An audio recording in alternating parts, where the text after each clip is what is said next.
Parce que c'est une question qui a un impact direct sur notre vie ici en Israël, mais c'est une question qui a des racines très très anciennes et le questionnement sur la légitimité du peuple juif sur sa terre a déjà commencé dans l'Antiquité.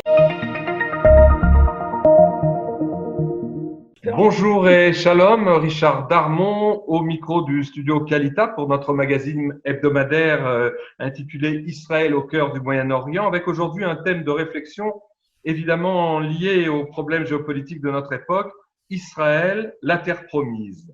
Avec nous en ligne pour en parler, Francine Kaufmann. Francine, bonjour et shalom. Bonjour Richard, shalom.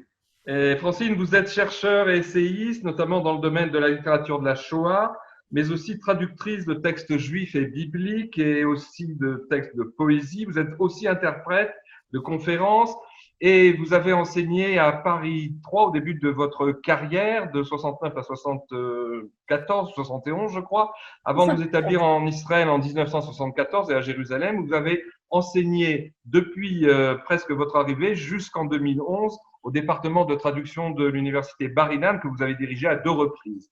Enfin, vous êtes l'auteur d'une centaine d'essais et d'articles d'encyclopédie et aussi d'un livre capital sur l'œuvre d'André Schwartzbach qui est publié en 86 puis en 87 qui s'intitule Pour relire le dernier des justes, réflexion sur la Shoah. Et puis, vous êtes actuellement en train de rédiger, c'est ce qui nous intéresse dans notre entretien d'aujourd'hui, une importante analyse portant sur la terre promise. Donc, une partie concerne la terre de la promesse biblique dans les sources rabbiniques et dans l'imaginaire juif. Alors, Francine, qu'est-ce qui vous a poussé à avoir choisi maintenant d'approfondir ce thème, attendu que vous êtes déjà livré à de nombreuses autres analyses autour du judaïsme et de la pensée juive? En fait, j'ai participé à un colloque en Guadeloupe, à Basse-Terre, il y a une université francophone, et le thème était Terre promise avec la possibilité de le mettre au pluriel. Et c'était un congrès donc en 2015, interdisciplinaire avec de la littérature, de la sociologie, de la philologie. Et beaucoup de gens sont venus du monde entier. En fait, il y avait une seule conférence sur la Bible et la terre promise. La plupart des autres terres promises étant des terres rêvées, comme celle des Noirs qui attendaient la libération de l'esclavage en allant vers leur terre. Enfin, et Israël n'était pas très, très au centre. Et donc, j'ai recentré l'article que j'avais préparé pour parler de la place de la promesse biblique dans la Bible hébraïque, puisque je ne voulais pas l'appeler l'Ancien Testament, et aussi dans la littérature qu'on appelle rabbinique, mais ça comprend la Mishnah, la Gemara, les Targumim, les Midrashim, c'est-à-dire tous les développements exégétiques sur la Bible qui en fait font aujourd'hui le judaïsme. Et la place de Eretz Israël est tout à fait fondamentale. En fait, vous abordez dans cet essai qui est en cours de rédaction, car vous en avez évidemment le plan et le contenu, mais vous êtes en train de le mettre en forme. Donc, on vous interpelle là en pleine cogitation, mais vous abordez plusieurs thèmes essentiels. Qu'est-ce que la terre de l'alliance, la terre promise aux patriarches, terre de la délivrance, etc. Et donc, vous passez au scanner, en fait, tout ce qui concerne Eretz Israël, sa centralité et sa légitimité, à vrai dire. Absolument, parce que c'est une question qui a un impact direct sur notre vie ici en Israël, mais c'est une question qui a des racines très très anciennes et le questionnement sur la légitimité du peuple juif sur sa terre a déjà commencé dans l'Antiquité, déjà avec l'apparition du christianisme, plus encore bien entendu avec l'apparition de l'islam. Donc le Talmud, mais surtout les Midrashim qui ont, seuls les Midrashim sont nés, certains Midrashim, après la naissance de l'islam, cherchent à justifier la présence d'Israël sur cette terre. Et donc, c'est absolument passionnant de nager là-dedans et de voir comment a évolué cette idée de la terre promise, d'abord évidemment dans la Bible, puis dans les commentaires bibliques et ensuite dans les Midrashim. Alors, je ne vous ai pas dit, mais j'ai été l'élève de Manitou et bien entendu, sa pensée et son enseignement. Élève à l'école Yavneh pendant 2 ans en philosophie, ça m'a marqué. Et Déjà en France, en fait. Oui. voilà, déjà en France, à l'école Yavneh, en philo, etc. Euh, Son idée centrale, c'est qu'il faut retrouver les racines de l'hébraïsme. On est d'abord des Hébreux, et puis on devient des Juifs, mais on est en fait des Bnei Israël, des enfants d'Israël.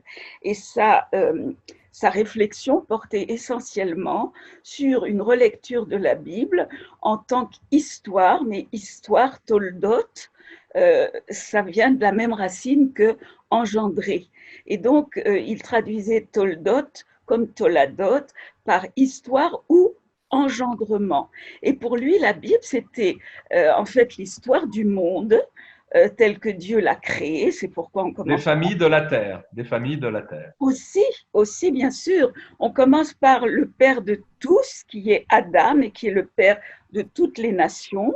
Là aussi, il y a des textes dans le Talmud, mais bon, pour dire que du fait qu'il y a un seul homme, personne ne peut dire à son contemporain, pas nécessairement juif, bien entendu, ton père était plus haut que le mien. En tout cas, on descend tous d'un seul homme. Et puis, expliquait Manitou, il y avait chaque fois des passages dans la Bible, des chapitres entiers où on nous donne le nom des enfants. Alors, chez Adam, on sait que Caïn tue Abel, donc c'est par le troisième fils qui n'est ni meurtrier ni tué que va passer l'engendrement. Il s'appelle Seth en français. Et la descendance de Seth nous amène à Noé, où Dieu se désespère de l'humanité qu'il a créée, décide de la détruire, sauf ce descendant de Seth et sa famille, Noé. Et à partir de Noé, l'histoire recommence. On est déjà plus on est les enfants d'Adam, de Seth et de Noé, et à un certain moment apparaît le monothéisme avec Abraham qui se rend compte que les idoles sont de faux dieux, et donc c'est Abraham qui va être choisi pour poursuivre l'engendrement. Abraham ayant 2 fils, là encore il y a un choix, c'est trop long à expliquer, ça passe par Isaac, et de même Isaac a 2 fils, Ésaü et Jacob, et c'est par Jacob qui devient Israël que va passer le fil des engendrements. Et à partir d'Israël, il y a 12 fils et une fille d'Ina, et ces 12 fils vont devenir les ancêtres des 12 tribus, et dans le désert à la sortie d'Égypte, après plus de 200 ans d'exil, on va avoir dans le désert la constitution du peuple hébreu qui, lui, en recevant la Torah, va devenir le peuple choisi que Dieu conduit vers une terre qu'il a choisie. Alors justement, dans votre intervention, j'allais dire source au colloque qui a eu lieu aux Antilles il y a quelques années, je rappelle que votre intervention s'intitulait Les métamorphoses de la terre promise dans la littérature juive de la diaspora et d'Israël. L'un des thèmes qui vous tient à cœur, c'est définir ce qu'est la terre de l'alliance réciproque et dites-vous presque inaliénable parce qu'elle est justement paradoxalement conditionnelle, cette terre de l'alliance qui a été donc réservée, promise, certains diraient donnée aux enfants d'Israël. Oui, et ce qui me frappe, c'est que chaque fois qu'on parle dans la Torah, dans le Pentateuque, on parle. Moïse transmet la parole divine et il n'y a pas d'apparition du mot conquérir. C'est chaque fois prendre possession de la terre que j'ai donnée à tes pères ou que j'ai promis de te donner. Et on emploie le mot nachala qui veut dire un domaine hérité, une parcelle de l'héritage, et ça donne le mot hitnachalut, que les colons d'aujourd'hui, c'est le mot employé par la presse internationale. Ils traduisent les mitnachalim par colons et la hitnachalut par colonisation. Au lieu de parler de pionniers, en fait, malgré tout. De pionniers, et en fait, ils mettent l'accent sur la conquête militaire, alors que sans arrêt dans la Bible, on nous parle de prendre possession de son héritage. Mais cet héritage est conditionnel, c'est-à-dire que depuis Abraham, même d'ailleurs on peut dire depuis Noé, qui offre un sacrifice et Dieu promet de ne jamais plus détruire la terre. Après, Dieu promet à Abraham, à Bethel, dans l'alliance entre les morceaux, comme on dit, un sacrifice où Abraham coupe en deux les bêtes et au milieu un feu va tomber du ciel, et l'alliance entre Dieu et Abraham va consister pour Abraham à continuer à parler de l'unicité de Dieu, Dieu unique, et à essayer autour de lui, comme on dit si bellement dans la Bible, faire des âmes, acquérir des âmes qui ne croient plus dans les idoles et qui croient dans le monothéisme. Et il en adviendra de même avec Isaac. Jacob, on sait qu'il y a le rêve de l'échelle qui monte au ciel, et lié à notre thème, lorsqu'il met la tête sur une pierre, il voit des anges monter, et les commentateurs expliquent qu'il s'agit des anges qui protégeaient la terre d'Israël, puisque Jacob avait grandi avec son père Isaac et le grand-père Abraham un certain temps sur la terre de Canaan, puisque Dieu avait demandé à Abraham de quitter la Mésopotamie, de quitter la Babylonie pour venir s'installer, la Chaldée de l'époque, pour venir s'installer au pays qu'il lui indiquerait, Moria. Moria, Eretz Moria, c'est le mot qu'on va retrouver très très souvent dans la Torah pour désigner le centre de la terre d'Israël, la terre d'Israël. Donc, on dit que c'est sur cet endroit désigné par Dieu que Abraham va sacrifier Isaac. C'est là que Jacob va rêver de ces anges qui vont quitter la terre d'Israël, qui sont ceux qui protègent la terre d'Israël, et ceux qui descendent sont ceux qui vont l'accompagner hors de la terre d'Israël. Il y a deux royaumes. Deux gardes. Deux gardes, l'une réservée à la terre de la sainteté et l'autre à tout le reste du monde. Et, oui. Et on arrive à l'alliance entre non plus une famille qui est Abraham, Isaac et Jacob, mais entre Dieu et un peuple tout entier par l'intermédiaire de Moïse. Et c'est l'alliance du Sinaï avec le don de la Torah, des 10 commandements, et Dieu demande au peuple tout entier d'accepter la Torah. Ils disent « nous le ferons et nous essaierons de comprendre », mais ils acceptent tout de suite d'agir, et en échange, Dieu leur renouvelle la promesse faite aux patriarches. Ils vont entrer dans une bonne terre où coule le lait et le miel, et la pluie tombera en son temps, évidemment, si le peuple continue à observer les commandements divins, l'alliance, la brite, qui est tout à fait au centre de cette promesse. Et cette promesse est réversible, parce que déjà dans le Deutéronome, le dernier livre de la Torah, il est bien dit que si nous ne respectons pas ce contrat, c'est-à-dire la Torah, et aimer Dieu comme Dieu unique et comme notre Dieu, eh bien Dieu nous chassera de cette bonne terre et la terre nous vomira.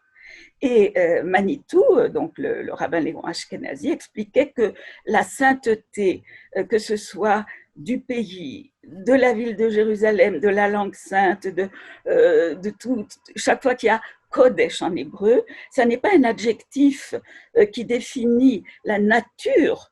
Par exemple, une terre qui intrinsèquement serait sainte, c'est un complément d'objet direct, c'est la terre de la sainteté. Les livres de la sainteté, qui devaient Kodesh, les livres en eux-mêmes n'ont pas de sainteté. Ce sont les paroles. C'est-à-dire que c'est un potentiel qui dépend de la conduite humaine. Exactement. Et si Israël démérite, eh bien la terre le vomit, et c'est ce qui s'est passé au moment de la destruction d'abord du premier temple, puis du deuxième temple, les exils, etc.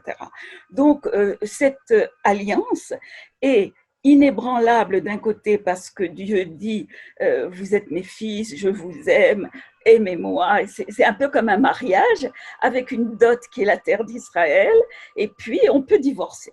si ça se passe mal, mais même divorcé, le Talmud explique que rien ne vaut la femme de la jeunesse et que l'homme le pleure toute sa vie. Et on voit la Shekhinah, la présence divine qui accompagne Israël en exil et qui pleure de ses malheurs. Donc en fait, c'est non pas une rupture de l'alliance, mais si vous voulez, une crise dans la relation conjugale. Une séparation fut-elle provisoire? Exactement. D'où tout ce développement de la promesse du retour, avec un premier retour de Babylonie et la reconstruction du temple qui devient le second temple, puis par la suite la promesse d'un retour à Sion à la fin des temps.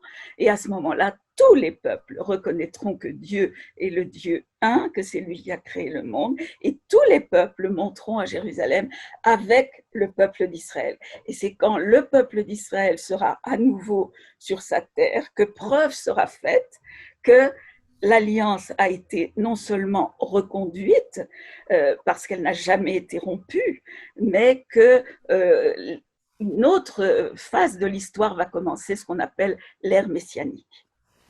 Alors justement, dans le parcours, la trajectoire formidable que vous avez résumée en si peu de temps, cette trajectoire du peuple d'Israël, c'est que sorti d'Égypte, d'esclavage égyptien et se dirigeant vers la terre, il reçoit sa constitution, on pourrait dire, enfin sa loi, non pas par empirisme après des siècles de présence dans un lieu qui fait qu'on a une loi qui est en fait, comme diraient certains commentateurs, une sorte de compagnie d'assurance pour permettre à un ensemble humain de trouver ses cohérences. Mais par contre, cette loi est donnée, j'allais dire, de manière hétéronome, avant l'entrée vers la terre, en chemin vers la terre.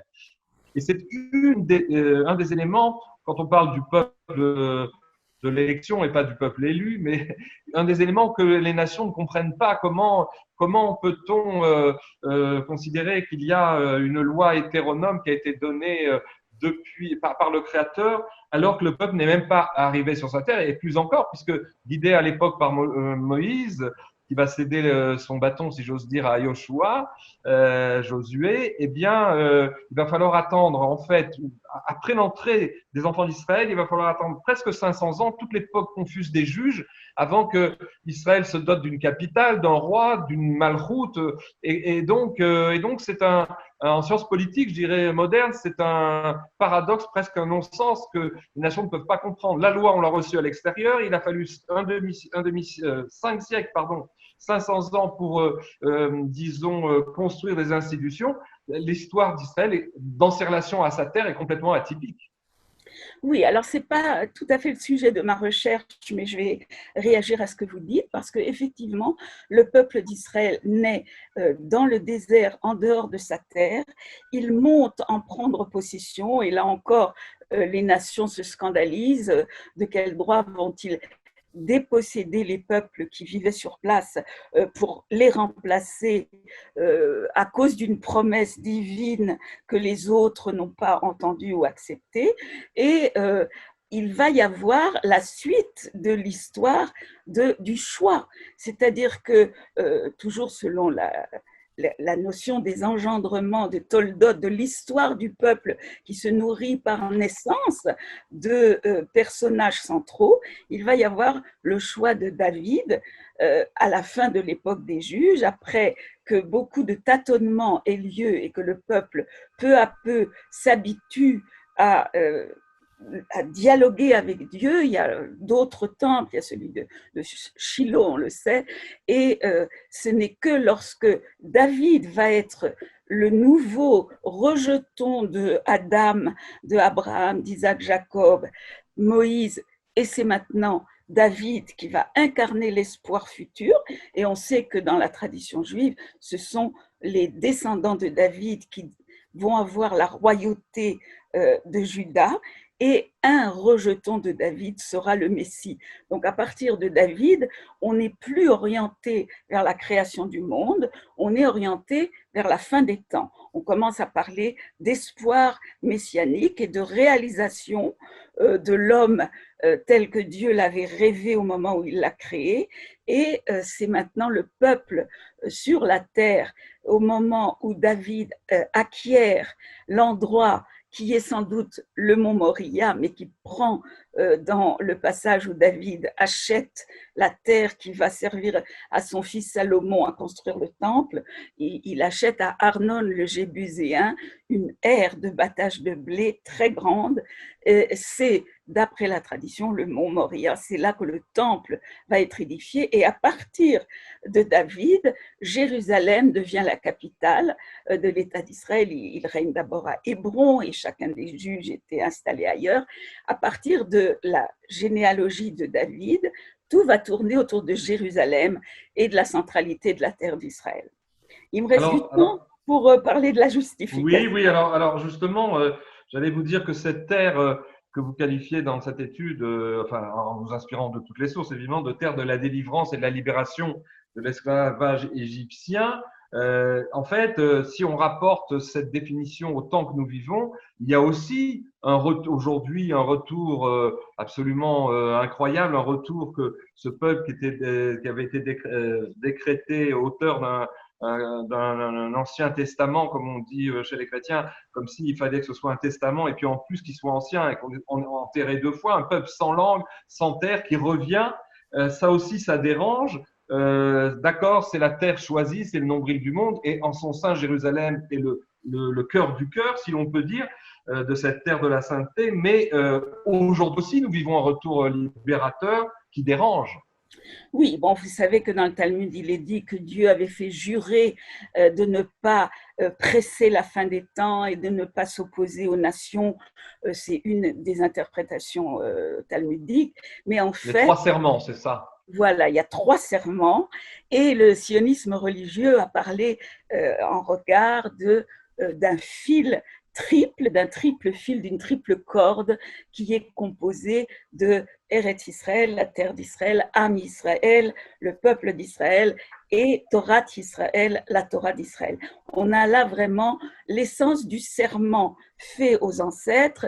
Si vous me reconnaissez comme Dieu unique et que vous respectez mes commandements et que vous m'aimez et que vous vous comportez comme je l'ai demandé, alors vous vivrez sur une bonne terre et vous serez mon peuple et moi je serai votre père, etc. Et les ancêtres de notre peuple ont déjà été accusés d'occuper une terre qui n'était pas la leur. Et très tôt, on trouve déjà dans la Mishnah Yoma une interprétation qui veut que Dieu, et puis il y a des midrashim, etc., Dieu a choisi cette terre pour la donner à son peuple qu'il a choisi aussi parmi toutes les nations. C'est une petite terre, c'est un petit peuple, il aurait pu choisir des grandes puissances. Il a délibérément choisi quelque chose de tout petit parce que c'est là qu'en créant le monde, il a jeté une sorte de grosse pierre qu'on appelle la pierre de fondation, Even Ashtia. Tashtit en hébreu moderne, c'est l'infrastructure. C'est, si vous voulez, la pierre de soubassement, c'est la pierre de fondement, la pierre de fondement. La pierre de fondement de l'univers tout entier. Et dans le Zohar, qui est le texte mystique du XIIe, XIIIe siècle, on voit même cette pierre qui commence à partir de la pierre, il y a une expansion de l'univers. Dans le Talmud, on nous parle d'un embryon qui serait couché dans le ventre de sa mère et qui commence à grandir, grandir, et qui est relié par le fil du nombril. Et c'est à partir du nombril que sort l'embryon, et donc le monde va s'étendre à partir du nombril. Et dans le Zohar, il va s'épandre à partir de la pierre de fondement. Et donc, Dieu, en créant le monde, avait créé le monde à partir de cet endroit, et c'est pourquoi c'est cet endroit qu'il va montrer à Abraham, c'est cet endroit que Jacob intuitivement va reconnaître, et c'est sur cet endroit qu'il va demander à David de construire le temple. Mais on sait que David, ayant fait des guerres, est considéré comme un homme violent, de sang, et c'est son fils Salomon, Shalom, la paix, Shlomo, qui va construire le temple. Et Rashi va reprendre énormément de textes du Talmud pour nous expliquer au premier verset de la Genèse, premier livre de la Torah, donc pourquoi la Torah commence par la création du monde. Et pourquoi? Puisque la Torah, c'est aussi notre code de conduite, notre marche à suivre dans le monde. Pourquoi elle ne commence pas au chapitre 12 de l'Exode, où se trouve le tout premier commandement donné par Dieu, ce mois-ci sera pour vous, etc. C'est l'organisation du temps hébraïque. Voilà. Mais non, la Torah ne commence pas par des règles et des lois. La Torah commence par expliquer que nous sommes au monde par la volonté de Dieu qui a créé le monde avant même de créer l'homme, qui avait un projet divin. Et Rashi, qui reprend des textes anciens, explique que Dieu ayant créé le monde pouvait choisir de donner telle ou telle terre à tel ou tel peuple, et il pouvait redistribuer les cartes. Lui a tous les droits puisque c'est lui qui est non seulement le propriétaire du monde, mais son créateur, et c'est lui qui en dispose. Donc dès le premier verset de la Torah, Rashi, reprenant de très nombreux textes talmudiques, explique: non, nous n'avons rien volé, nous sommes redevables à Dieu de nous avoir donné cette terre, mais il avait parfaitement le droit de déposséder d'autres peuples et de nous donner cette terre à nous. Et d'ailleurs, d'autres textes justifient la place des Juifs en Israël en disant qu'il y a tous les lieux saints, en fait, nous les avons achetés en argent sonnant et trébuchant. Ça rappelle ce qu'a fait le Cacaël avec le tronc bleu et blanc. Effectivement, Abraham, quand il a voulu enterrer Sarah, et par la suite, on sait que les autres patriarches, sauf Rachel, ils sont enterrés dans le tombeau de Hébron, la caverne de Barpella, eh bien, il a tenu à payer. On lui a dit, mais non, c'est pas la peine. Et même chose, je crois, avec ensuite… le tombeau de Joseph. Le tombeau de Joseph. Qui a été acheté en monnaie sonnante et trébuchante. Et Shrem. Voilà, à Shrem, Sichem. Et le tombeau, l'emplacement du temple que David a payé à Arnon le Jébuséen.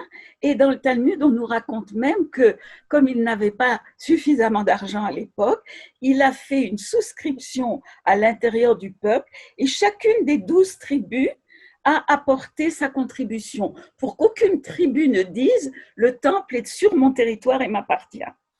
C'est formidable. Oui. C'est formidable parce qu'en vous écoutant relater toute cette marche vers Israël et vers Jérusalem, et aussi citer le premier Rashi, le premier commentaire de Rashi sur la Torah, ça ne peut que nous faire penser à une chose assez phénoménale, à savoir que, y compris à la Knesset, dans une polémique assez acerbe entre certains députés de la droite nationale et des porte-paroles des partis arabes, eh bien, un ministre israélien a pour la première fois cité dans l'enceinte de la Knesset il y a quelques années, ça remonte à 2-3 ans, le premier Rashi, pour justifier des droits, je dirais, fondamentaux d'Israël sur cette terre. Et mieux encore, à la tribune de l'ONU, le représentant actuel, d'ailleurs, qui finit en ces jours-ci son mandat, Danny Danon, a lui aussi cité plusieurs fois en anglais le premier Rashi de la Torah pour dire aux nations qui contestent, enfin au groupe assez important des nations qui contestent les droits légitimes du peuple juif sur sa terre, que s'ils considèrent d'un côté que la Bible est le best-seller et le livre de la vérité pour le monde, eh bien, ils devraient l'ouvrir et y trouver leurs références pour essayer de lire la carte géopolitique d'aujourd'hui. Alors, on est vraiment dans ce retour. Le retour d'aujourd'hui est un retour, je dirais, comme on disait tout à l'heure, quasi messianique.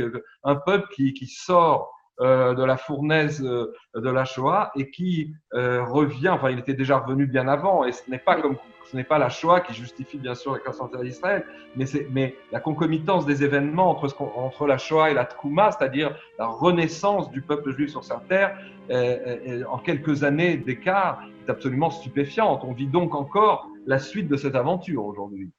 Absolument. Ceux qui sont venus s'installer comme moi en Israël, parce que depuis l'enfance, ils ont entendu les prières, récité le Birkat Hamazon qu'on lit après chaque repas, où on évoque la terre d'Israël, la bonne terre que Dieu nous a donnée dans le Shema, le 2e paragraphe. c'est aussi le rappel de la relation privilégiée entre Dieu et Israël et la bonne terre si tu observes mes commandements. Et alors le Shema, le Birkat Hamazon, c'est tous les jours. On sait bien qu'au mariage, on rappelle Jérusalem, qu'à la mort, on console tous les endeuillés, parmi les endeuillés de Sion. Chaque instant de la vie. Autrefois, on était enterré dans la diaspora avec un petit sachet de terre d'Israël qu'on faisait venir à grands frais et longtemps avant sa mort pour dormir avec la terre de Jérusalem. Et ceux qui pouvaient venaient par bateau dans des conditions très difficiles, finir leur jour pour être enterrés à Jérusalem, où d'après la tradition, aura lieu la résurrection des morts.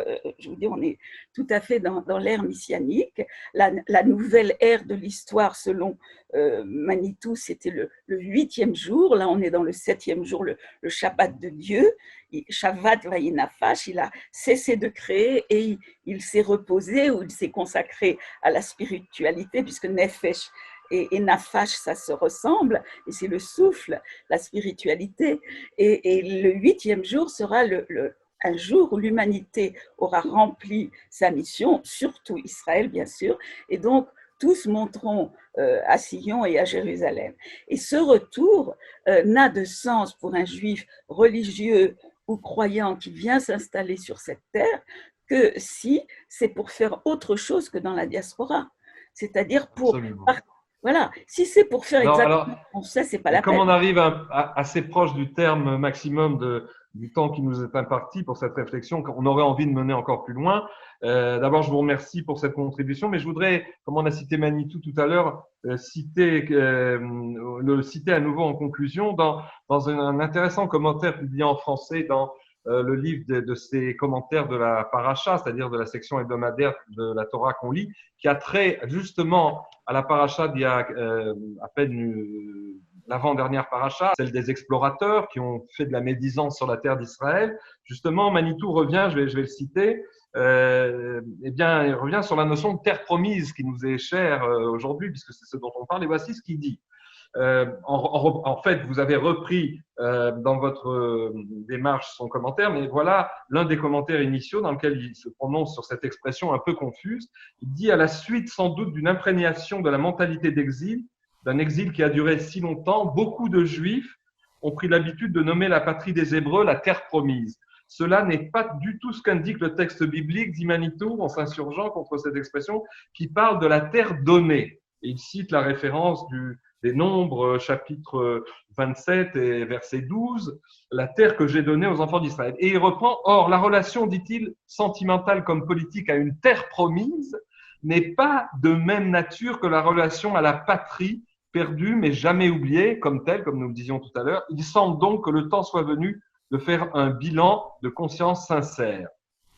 C'est ça, la terre promise, ce serait comme un dû, alors que ce n'est pas un dû, c'est un devoir. C'est en terre d'Israël qu'on peut respecter un certain nombre de commandements, comme l'année sabbatique, le jubilé où l'on libérait les esclaves. Alors Manitou conclut, vous allez voir, je crois que ça nous permettra de conclure ensemble notre parcours. Alors, de quoi s'agit-il réellement dans la relation des Juifs à la terre d'Israël, s'étonne-t-il? Tourisme, archéologie, pèlerinage en terre sainte, entre guillemets?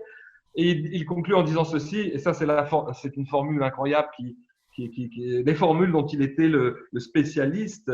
Il dit ceci, à force de nous considérer chez nous, en diaspora, alors que nous étions chez les autres, ne sommes-nous pas arrivés à nous considérer chez les autres quand nous sommes revenus chez nous? Il est temps de relire la Bible. Fin de citation. Donc, je vous remercie, Francine, pour ce concours. C'est vrai qu'on est un peu frustré, qu'on aurait aimé revenir au format des 40 minutes, mais on aura l'occasion de reparler de tout ça, je l'espère. En tout cas, bonne fin de mémoire et d'essai. À très bientôt. Merci, Richard.